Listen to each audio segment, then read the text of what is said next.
নমস্কাৰ এই মুহূৰ্তৰ আটাইতকৈ ডাঙৰ খবৰ হাৰিয়ানাৰ জম্মু কাশ্মীৰৰ বিধানসভা নিৰ্বাচনক লৈ প্ৰকাশ পালে এক্সিট পল দেশৰ কেবাটাও আগশাৰী সংবাদ গোষ্ঠীয়ে প্ৰকাশ কৰিছে এক্সিট পল আৰু এই এক্সিট পল অনুসৰি হাৰিয়ানা আৰু জম্মু কাশ্মীৰত চৰকাৰ গঠন কৰিব কংগ্ৰেছ এক প্ৰকাৰ ক'বলৈ গ'লে কংগ্ৰেছৰ ধুমুহাত তছনছ হৈ পৰিল বিজেপি হাৰিয়ানাই হওক বা জম্মু কাশ্মীৰে হওক এই দুয়োখন ৰাজ্যত নচলিল বিজেপিৰ যাদু নৰেন্দ্ৰ মোদীৰ যাদু আৰু অমিত শাহৰ যাদু এই মুহূৰ্তত লৈ আহিছো এই ডাঙৰ খবৰ হাৰিয়ানা আৰু জম্মু কাশ্মীৰত কংগ্ৰেছৰ ধুমুহা বিধ্বস্ত হল বিজেপি আউট হাৰিয়ানা আৰু জম্মু কাশ্মীৰত আহি আছে কংগ্ৰেছৰ চৰকাৰ হাৰিয়ানা আৰু জম্মু কাশ্মীৰত চৰকাৰ গঠন কৰিব কংগ্ৰেছে হাৰিয়ানা আৰু জম্মু কাশ্মীৰ বিধানসভা নিৰ্বাচনক লৈ প্ৰকাশ পালে এক্সিট পল প্ৰকাশ পাইছে এক্সিট পল হাৰিয়ানা আৰু জম্মু কাশ্মীৰৰ বিধানসভা নিৰ্বাচনক লৈ দেশৰ কেবাটাও আগশাৰী সংবাদ গোষ্ঠী তথা এজেন্সিয়ে প্ৰকাশ কৰিছে এক্সিট পল কি আছে এক্সিট পলত জম্মু কাশ্মীৰলৈ আহিছো জম্মু কাশ্মীৰত এক্সিছ মাই ইণ্ডিয়াৰ ফালৰ পৰা বিজেপিক দিয়া হৈছে 24ৰ পৰা 34খন আসন কংগ্ৰেছ প্লাছ এনসিক দিয়া হৈছে 35খন আসন দৈনিক ভাস্কৰৰ ফালৰ পৰা বিজেপিক দিয়া হৈছে 20ৰ পৰা 25খন আসন কংগ্ৰেছ প্লাছ এনসিক দিয়া হৈছে 35ৰ পৰা 40খন আসন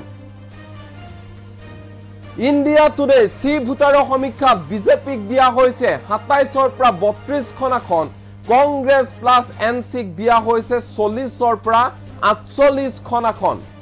ইয়া হৈছে জম্মু কাশ্মীৰক লৈ প্ৰকাশ পোৱা এক্সিট পল পিপলছ পালছৰ সমীক্ষাত বিজেপিক দিয়া হৈছে 23ৰ পৰা 27খন আসন কংগ্ৰেছ প্লাছ এনসিক দিয়া হৈছে 46ৰ পৰা 50খন আসন এনডিটিভিৰ সমীক্ষাত বিজেপিক দিয়া হৈছে 27খনকৈ আসন আৰু কংগ্ৰেছ প্লাছ এনসিক দিয়া হৈছে 42খন আসন ইয়া হৈছে জম্মু কাশ্মীৰৰ এক্সিট পল এবাৰ আহিছো হাৰিয়ানাতো কংগ্ৰেছৰ ধুমুহা তছনছ হৈ পৰিছে শাসকীয় দল বিজেপি হাৰিয়ানাত নচলিব নৰেন্দ্ৰ মোদী অমিত শাহৰ যাদু নৰেন্দ্ৰ মোদী অমিত শাহৰ ভাষণে কাম নিদিলে হাৰিয়ানাত দৈনিক ভাস্কৰৰ ফালৰ পৰা বিজেপিক দিয়া হৈছে 19ৰ পৰা 29খন আসন ইয়াৰ বিপৰীতে কংগ্ৰেছ দলক দিয়া হৈছে 44ৰ পৰা 45খনকৈ এখন ধ্ৰুৱ ৰিচাৰ্চৰ ফালৰ পৰা প্ৰকাশ পোৱা সমীক্ষাত বিজেপিক দিয়া হৈছে 22ৰ পৰা 32খন আসন কংগ্ৰেছক দিয়া হৈছে 50ৰ পৰা 64খনকৈ আসন ইণ্ডিয়া টুডে সি ভোটাৰৰ সমীক্ষাত বিজেপিক দিয়া হৈছে 20ৰ পৰা 28খনকৈ আসন কংগ্ৰেছক দিয়া হৈছে 50ৰ পৰা 58খনকৈ আসন পিপলছ পালছৰ সমীক্ষাত বিজেপিক দিয়া হৈছে 20ৰ পৰা 32খন আসন আনহাতে কংগ্ৰেছক দিয়া হৈছে 49ৰ পৰা 61খন আসন ৰিপাব্লিক ভাৰতৰ সমীক্ষাত বিজেপিক দিয়া হৈছে 18ৰ পৰা 24খন আসন আৰু কংগ্ৰেছক দিয়া হৈছে 55ৰ পৰা 62খন আসন হাৰিয়ানা ৰিপাব্লিক টিভিৰ সমীক্ষাত বিজেপিক দিয়া হৈছে 27ৰ পৰা 35খন আসন আৰু কংগ্ৰেছক দিয়া হৈছে 51ৰ পৰা 61খন আসন এনডিটিভিৰ সমীক্ষাত হাৰিয়ানাত বিজেপিক দিয়া হৈছে মাত্ৰ 27খন আসন ইয়াৰ বিপৰীতে কংগ্ৰেছ দলক দিয়া হৈছে 54খনকৈ আসন হাৰিয়ানা আৰু এনে ধৰণে যি এক্সিট পল প্ৰকাশ পাইছে এক্সিট পল প্ৰকাশ পোৱাৰ পিছতে আনন্দিত হৈ পৰিছে বিশেষকৈ কংগ্ৰেছৰ কাৰ্যকৰ্তাসকল যিহেতু কেন্দ্ৰত নৰেন্দ্ৰ মোদী চৰকাৰ কিন্তু নৰেন্দ্ৰ মোদী চৰকাৰ থকাৰ পিছতো হাৰিয়ানাৰ জম্মু কাশ্মীৰত এনে ধৰণে যে তছনছ হৈ পৰিব বিজেপি দল সেয়া কোনেও কল্পনাই কৰা নাছিল এক প্ৰকাৰ হাৰিয়ানা আৰু জম্মু কাশ্মীৰত চলিল ৰাহুল গান্ধীৰ যাদু কংগ্ৰেছৰ যুৱৰাজ ৰাহুল গান্ধীৰ যাদু চলা পৰিলক্ষিত হৈছে হাৰিয়ানা আৰু জম্মু কাশ্মীৰত এক্সিট পল যেহেতু প্ৰকাশ কৰা হৈছে এক্সিট পল কিমান সঁচা হ'ব কিমান মিছা হ'ব হেয়া নিৰ্বাচনী ফলাফলৰ সময় দেখা পোৱা যাব কিন্তু এই যি ধৰণে এক্সিট পল প্ৰকাশ কৰিছে আৰু এই এক্সিট পলত বিজেপিক যি ধৰণে অতি কম সংখ্যক আসন দিয়া হৈছে তাক লৈ এতিয়া বিশেষকৈ চিন্তিত হৈ পৰিছে শাসকীয় দল বিজেপি হয়তো বিজেপিয়ে নিজেও কল্পনা কৰা নাছিল যে এনেকুৱা এক ধৰণৰ পৰিস্থিতি আহি পৰিব এনেকুৱা এক ধৰণৰ তেওঁলোকে এক্সিট পল দেখিবলৈ পাব যি ধৰণে আসলতে জম্মু কাশ্মীৰ আৰু হাৰিয়ানাক লৈ এক্সিট পল প্ৰকাশ কৰা হৈছে দেশৰ কেইবাটাও আগশাৰী সংবাদ গোষ্ঠীয়ে প্ৰকাশ কৰিছে এই এক্সিট পল কেইবাটাও আগশাৰী সংবাদ গোষ্ঠীৰ এই এক্সিট পলত দেখিবলৈ পোৱা গৈছে যে হাৰিয়ানা আৰু জম্মু কাশ্মীৰত কংগ্ৰেছে চৰকাৰ গঠন কৰিব বুলি স্পষ্ট ৰূপত প্ৰকাশ পাইছে এক্সিট পলত প্ৰকাশ পাইছে এনে ধৰণে যে চৰকাৰে আসলতে বিজেপি চৰকাৰে হাৰিয়ানাত চৰকাৰ চলাই আছিল কিন্তু তাৰ পিছতো এনে ধৰণৰ ফলাফল কল্পনা কৰা নাছিল বিজেপিয়ে যাৰ পৰিপ্ৰেক্ষিতত অধিক উদ্বিগ্ন হৈ পৰিছে এতিয়া এক্সিট পলক লৈ হাৰিয়ানা বিজেপি আৰু জম্মু কাশ্মীৰৰ বিজেপি সমান্তৰালকৈ এক্সিট পল প্ৰকাশ পোৱাৰ পিছতে গোপন বৈঠকত মিলিত হৈছে মোদী শাহ জেপি নাড্ডা কাৰণ ফলাফল যদিহে ইমান বেয়া হয় তেনেহলে পিছৰ সময়ছোৱাত আৰু কি হবলৈ গৈ আছে তাক লৈ তেওঁলোকে আলোচনা কৰাৰ পৰিলক্ষিত হৈছে এই যে এক্সিট পল আমি দেখুৱাই আছো এনি টক্সৰ দৰ্শকক দেশৰ কেইবাটাও আগশাৰী সংবাদ গোষ্ঠীয়ে এই এক্সিট পল প্ৰকাশ কৰিছে আৰু এক্সিট পলত স্পষ্ট ৰূপত কোৱা হৈছে যে হাৰিয়ানাৰ জম্মু কাশ্মীৰত এক প্ৰকাৰ কংগ্ৰেছৰ ধুমুহাত বিধ্বস্ত হৈ পৰিব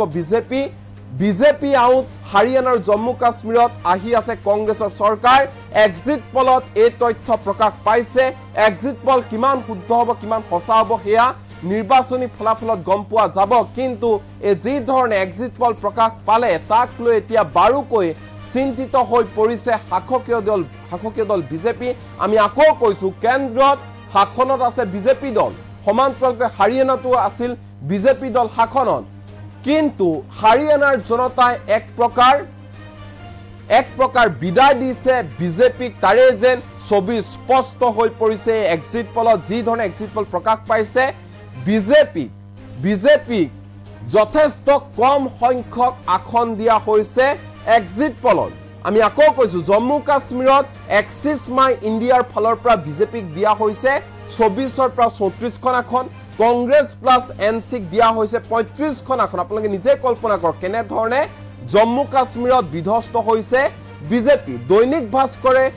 প্ৰকাশ কৰা এক্সিট পলত বিজেপিক দিয়া হৈছে মাত্ৰ 20ৰ পৰা 25খন আসন ইয়াৰ বিপৰীতে কংগ্ৰেছ প্লাছ এনচিক দিয়া হৈছে 35ৰ পৰা 40খন আসন ইণ্ডিয়া টুডে সি ভোটাৰ সমীক্ষা যদি আমি চাওঁ তেনেহলে ইণ্ডিয়া টুডেৰ সি ভোটাৰ সমীক্ষাত বিজেপিক দিয়া হৈছে মাত্ৰ 27ৰ পৰা 32খন আসন কংগ্ৰেছ প্লাছ এনচিক দিয়া হৈছে 40ৰ পৰা 48খনকৈ আসন পিপলছ পালছৰ সমীক্ষাত বিজেপিক দিয়া হৈছে 23ৰ পৰা 27খন আসন আৰু কংগ্ৰেছ প্লাছ এনচিক দিয়া হৈছে 46ৰ পৰা 50খন আসন এনডিটিভিৰ সমীক্ষাত বিজেপিক দিয়া হৈছে 27খন আসন কংগ্ৰেছ প্লাছ এনচিক দিয়া হৈছে 42খনকৈ আসন ঠিক সমান্তৰালকৈ হাৰিয়ানাত দৈনিক ভাস্কৰৰ ফালৰ পৰা বিজেপিক দিয়া হৈছে 19ৰ পৰা 29খন আসন কংগ্ৰেছক দিয়া হৈছে 44ৰ পৰা 45খন আসন ধ্ৰুৱ ৰিচাৰ্চৰ ফালৰ পৰা হাৰিয়ানাত বিজেপিক দিয়া হৈছে মাত্ৰ 22ৰ পৰা 32খন আসন কংগ্ৰেছক দিয়া হৈছে 50ৰ পৰা 64খনকৈ আসন ইণ্ডিয়া টুডে সি ভোটাৰ সমীক্ষাত হাৰিয়ানাত বিজেপিক দিয়া হৈছে 20ৰ পৰা 28খনকৈ আসন আৰু কংগ্ৰেছক দিয়া হৈছে 50ৰ পৰা 58খন আসন পিপলছ পালছৰ সমীক্ষাত হাৰিয়ানাত বিজেপিক দিয়া হৈছে 20ৰ পৰা 32খনকৈ আসন কংগ্ৰেছক দিয়া হৈছে 49ৰ পৰা 61খনকৈ আসন ৰিপাব্লিক ভাৰতৰ সমীক্ষাত বিজেপিক দিয়া হৈছে মাত্ৰ 18ৰ পৰা 24খন আসন হাৰিয়ানাত আৰু কংগ্ৰেছক দিয়া হৈছে 55ৰ পৰা 62খন আসন ৰিপাব্লিক টিভিৰ সমীক্ষাত বিজেপিক দিয়া হৈছে 27ৰ পৰা 35খন আসন আৰু কংগ্ৰেছক দিয়া হৈছে 51ৰ পৰা 61খনকৈ আসন এনডিটিভিৰ সমীক্ষাত যদি আমি চাওঁ তেনেহলে বিজেপিক দিয়া হৈছে মাত্ৰ 27খন আসন হাৰিয়ানাত কংগ্ৰেছক দিয়া হৈছে 54খন আসন আৰু এই এক্সিট পল যদি সঁচা বুলি প্ৰমাণিত হয় তেনেহলে